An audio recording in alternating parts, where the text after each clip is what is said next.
Chapter 3. The beginning of my skydiving. Skydiving was something I'd always wanted to try. But when I was in my 30s, I met a skydiver in the Isle of Man during TT week. Apart from the obvious thrill of free falling, she also told me there were many days when jumping was not possible due to unfavourable weather conditions. Many times she had gone to drop zones and wasted the whole day waiting for clear skies. This was similar to my scuba diving hobby at the time. We would set off at 6 o'clock in the morning, drive to Liverpool, having chartered a boat to take us out to a shipwreck, only to find the weather was blowing up and it was too rough to dive, so we ended up wasting the whole day. So I decided not to pursue skydiving at that time. I already had my own microlight aircraft and couldn't always fly that because I wanted due to poor weather. Eventually, I did start skydiving 1 month before my 55th birthday. 55 is the cut-off age for a new student skydiver. I only just made it in time. And then it was only because when I asked my son Joshua what he wanted for his 17th birthday present, he said to me, "Dad, I want to do a parachute jump." "Well, okay then," I said. "I'll come with you," with wide eyes and an excited grin on my face. I booked us both on a student static line course. This involves a full day in the classroom, learning how to pilot and land your own canopy safely, how to recognise and correct nuisances such as line twists, end cell closure, or a stuck slider, and more importantly, how to recognise a malfunction. Without time for hesitation, how to carry out the cutaway drill. This is to release the risers, which puts you back into free fall, so that the reserve can be safely deployed. It's called the cutaway drill, and you are trained in the hangar by exiting from a mock-up plane.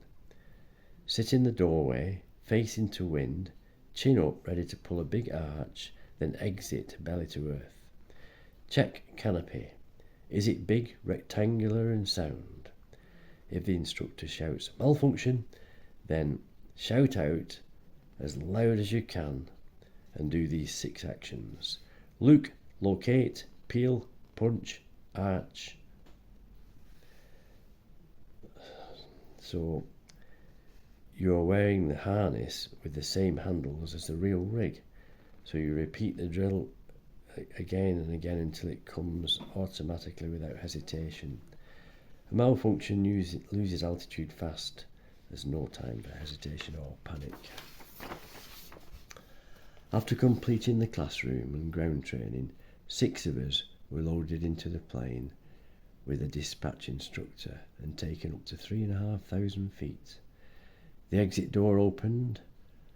I was sat next to Josh. I said to him, "Go through your cutaway drill one last time." There was a lot of wind noise and the ground looked a long way down. Josh's face was white as chalk. He mumbled to me in a trembling voice, Dad, I can't do it. My mind's gone blank. I can't remember it." The first 2 students had already gone. They each had a very serious look on their face as they exited the plane. Josh was number 3 and I was number 4. I told the dispatcher Josh didn't want to go, and he said, "That's okay, you can go down in the plane." So then it was my turn.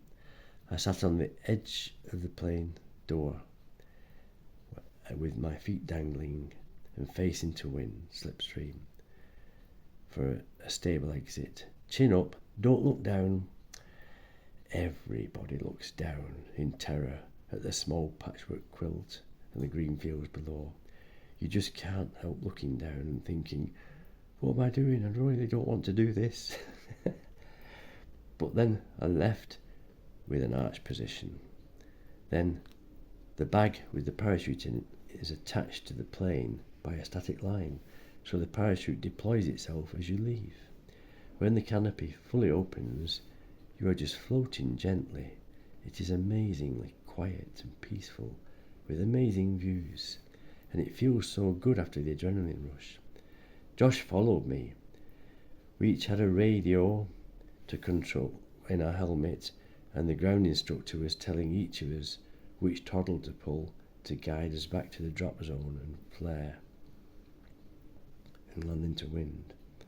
He was giving the instructions to all 6 students by their exit numbers, so I was getting Joshua's and he was getting mine. I soon figured this out and piloted myself down into wind and landed, but Josh landed in the next field. The cutaway drill is rehearsed hundreds of times in the hangar, so you do it automatically. Every time I drilled it, I hoped I would never have to need it. The last thing I wanted to have to do was to cut away my canopy and go back into freefall. Statistically, only 1 in every 650 deployments is a malfunction, and I was hoping that I would never get one. My training had progressed and I got my skydive license. I completed packing courses and started packing student rigs, which pays £5 a time. 4 packs and it pays for a jump ticket. Right. It was on my 43rd jump at the Black Knights over the salt marshes, a solo exit at 15,000 feet. I pulled at 4,000, looked up. Is it big, rectangular and sound? Oh heck, there's no canopy. The pilot chute had come out okay and it pulled the pin, releasing the bag, risers and lines, but it was bag locked. I give the lines one quick tug on the risers to pull out the lines from the bungees, the last 2 bungees, but nothing happened, so I automatically did the cutaway. Looking up, it seemed like instantly the reserve was out. I was surprised it was white because all the canopies were brightly coloured.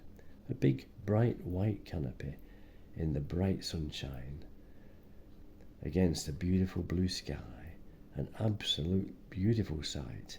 It looked like a Persil advert for clean washing clothes.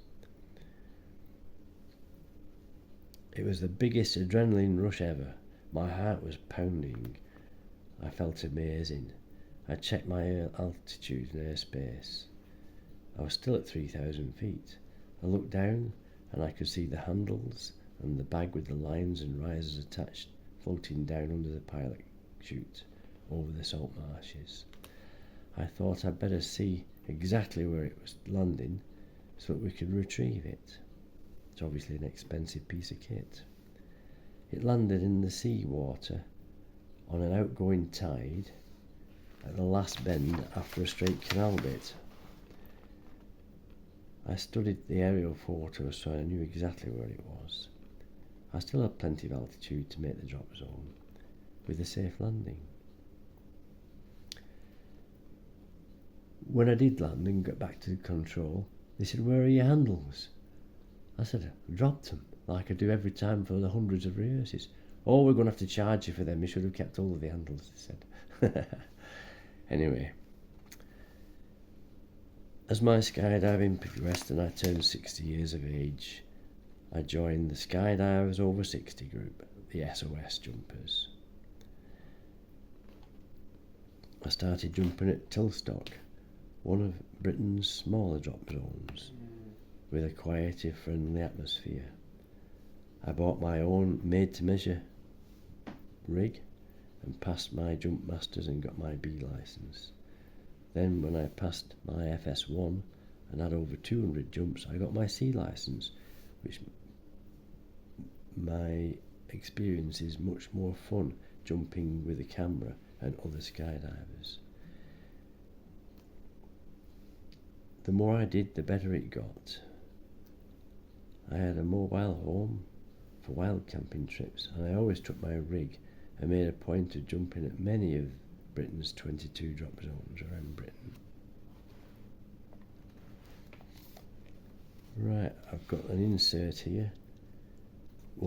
It's called 2 Sunsets in One Evening. I was at Hibblestow jump number 200 and something on a sunny winter's day, so the days were short, and it was a beautiful. We were on the last lift of the day, and while we were waiting to board the plane, we watched a beautiful golden sunset. And then when we climbed up to 15,000 feet in the plane, we saw the sun rise again above the horizon, and it went a deeper red colour.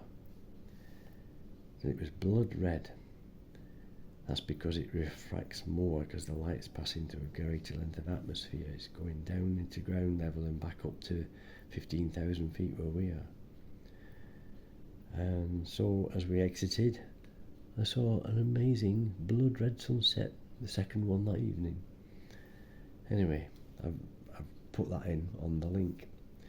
You forgot to say you found your parachute on the map because you remembered where it was. You went, it's there. Yeah, when I'd had the malfunction.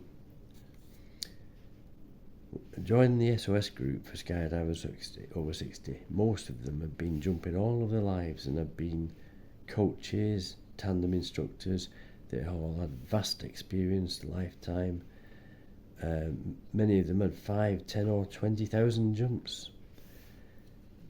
Some are over 70 and they're called the Jumpers Over 70s or the Josh group. And some are even over 80 and they're called the Jumper Over 80s, the Joys. I was a late starter and least experienced of the Jumpers Over 60, skydivers over 60. I only had 310 jumps. They were the best skydivers I'd ever had the privilege to jump with. Each summer we attempted a big way to beat the British and European record formation for skydivers over 60. The training and drilling is quite intense. I learnt more about jumping with the skydivers over 60 than I did with any instructor. Each year they organise a trip to Normandy to celebrate the annual anniversary of the D-Day landings. I had the opportunity to jump with some French skydivers, and we jumped from the old warplanes onto the beaches in front of thousands of people, celebrating the liberation of France from German occupation. The atmosphere was amazing. We were treated like heroes and invited for drinks with the mayor. Some of the veterans still go each year in uniform, proudly wearing their medals. The last survivors are approaching 100 years old. Many of the hotels offer free accommodation for the veterans there each year. Last year, a 100-year-old man did a tandem jump and landed on the beach. In the summer of 2020, I was lucky enough to train in the 5-day Leslie Gale Euro Big Wave training camp at Hibblestone Drop Zone. About 200 qualified formation skydivers from Britain and all over Europe attended. The first day is an extra day for the lesser experienced jumpers like myself. We were split into teams of about 30, and my team had the famous instructor, the legendary Milko. Dirt diving is where you train and drill and lying on a modified skateboard on the concrete ground, so you can get to know all the other jumpers, recognise the kits and helmets. For a big wave record it has to be predetermined where all the jumpers are in the correct position, so it helps if you can remember your own position but recognise all the other jumpers.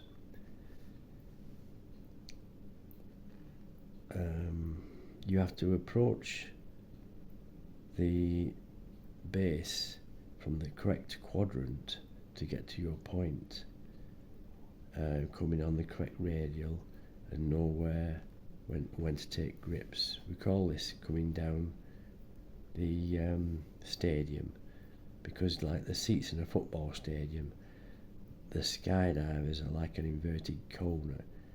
Further away they are, the higher altitude they are, and they come down and approach slowly to take grips.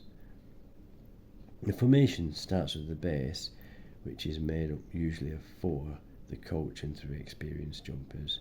They set the fall rate, and everyone approaches in sequence from the correct clock position from what is known as the stadium.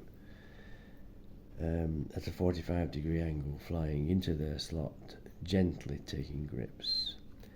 When I was getting kitted up for the first jump, I had a fault on my AAD computer. That's the automatic activation device, so I'm not allowed to jump without it. So I had to hire a club rig for the day until mine was fixed. My kit was made to measure for me, and I was comfortable and used to it. I was not comfortable in the hired kit. I was also trying to get used to my new jumpsuit with booties, and I wasn't used to that.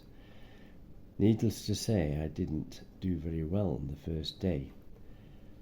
After the day, Milko had a quiet word with me, recommended that I should leave the team. Next morning, the club chief instructor Noel had managed to repair my AAD, and I asked Milko that if I was to wear my old familiar jumpsuit and now got my old kit back, which I'm familiar with, could I rejoin? He let me back on the team. He gave me another chance. My progress was slow and difficult, but eventually I managed to take grips in my slot, and after the 5-day training camp was finished, I won the Perseverance Prize.